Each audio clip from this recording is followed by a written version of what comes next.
Hey there, Money Masters. It's your girl Izzy, back with another episode of Money Matters Made Easy. Today, we're going to dive into a topic that's often misunderstood, but incredibly important: the effect of rising national debt on citizens. Now, I know that sounds like a mouthful, but stick with me. I promise to make it as easy as pie. So let's imagine our economy as a giant pizza. Now, who doesn't love pizza, right?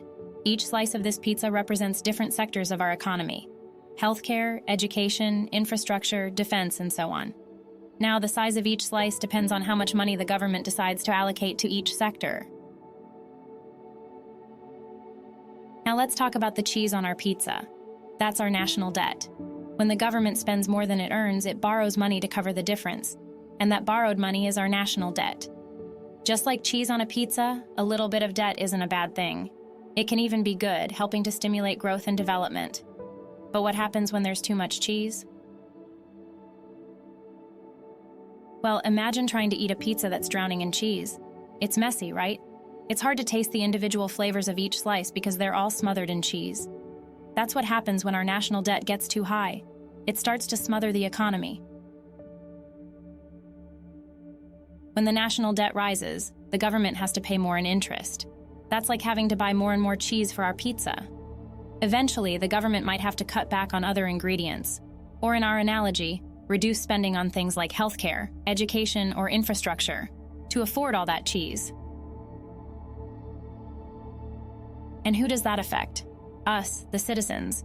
We're the ones who rely on those slices of pizza. We're the ones who suffer when there's too much cheese and not enough of everything else. Now you might be thinking, but Izzy, I don't lend money to the government.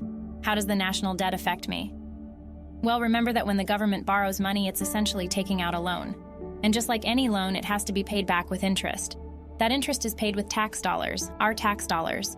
So in a way, we're all contributing to that cheese on our pizza. And there's another way the national debt can affect us.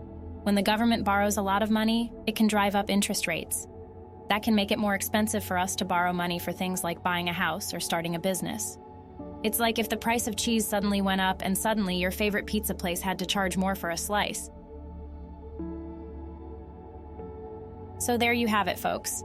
The national debt is a complex issue, but when you break it down, it's as simple as understanding how too much cheese can ruin a good pizza. Before we wrap up, don't forget to hit that like button if you found this video helpful. And if you want to keep getting the scoop on all things money, make sure to subscribe to Money Matters Made Easy. Remember, understanding money doesn't have to be hard. It's all about breaking it down into bite-sized pieces, or in this case, pizza slices.